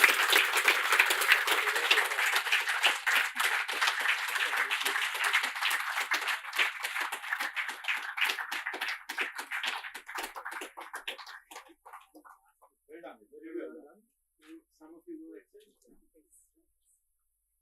Maybe one of you can come here. Some of you, very well done. Very well done.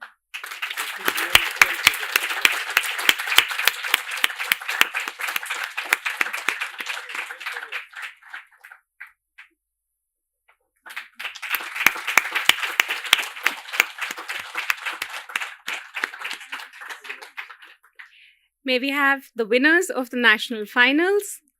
Hidayatullah National Law University, Raipur.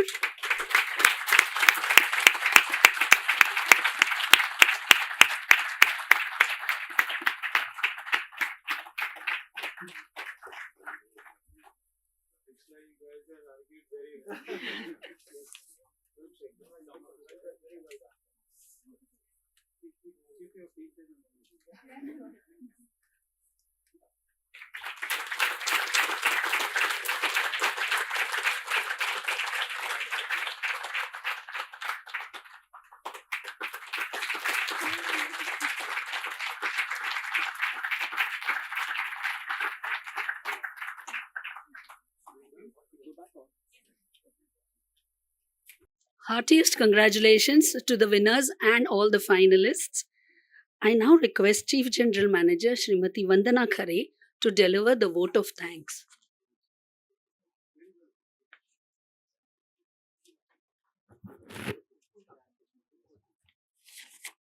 Good evening, everyone. It gives me immense pleasure to take this opportunity to deliver the vote of thanks. Jury members, Chief Economic Advisor and Chair of the Jury, Dr. Anant Nageshwaran, Dr. Ashima Goyal, Professor IGIDR and member of our MPC, Professor Parthare, NIBM, Professor Bhanumurthy from Dr. B.R. Ambedkar School of Economics, Bangalore. Thank you very much for not just taking time out for the young students here, but also for your deep insights during the Q&A sessions. I'm sure the participants as well as those of us in RBI benefited a lot from your insights. Our Deputy Governor, Shri Ravi Shankar, and ED, Shri Ajay Kumar. Once again, thank you very much, both of you, for your support and guidance throughout this exercise. The 4 winning teams and also their faculty advisors, Dr. Vikarunisha, Dr. Tenmodi, Ms. Grace Malswamy, Ms. Priyanka Tomar, and all of you. A great amount of work put in throughout the regional, zonal, and then the final rounds. And I'm sure the pressure this morning must have been intense when you were working on your presentations. But it was really wonderful what all you managed to do in the short time here. So once again, thank you for joining us in this journey and making us enjoy the challenge so much because of the efforts and the beautiful presentations that you put together. I would also like to take the opportunity to thank team HRMD and all the support staff over here. Also the other departments and offices who helped us through this challenge, Mumbai Regional Office, then CSC, Department of Communication, and the lounge also for all the services that they have provided throughout this event. Going back to the earlier rounds, I would like to thank all the regional officers who helped us conduct the regional and the zonal rounds, as well as all the colleges and students across the country who participated in such large numbers in the challenge and made it such a grand success. Thank you all once again.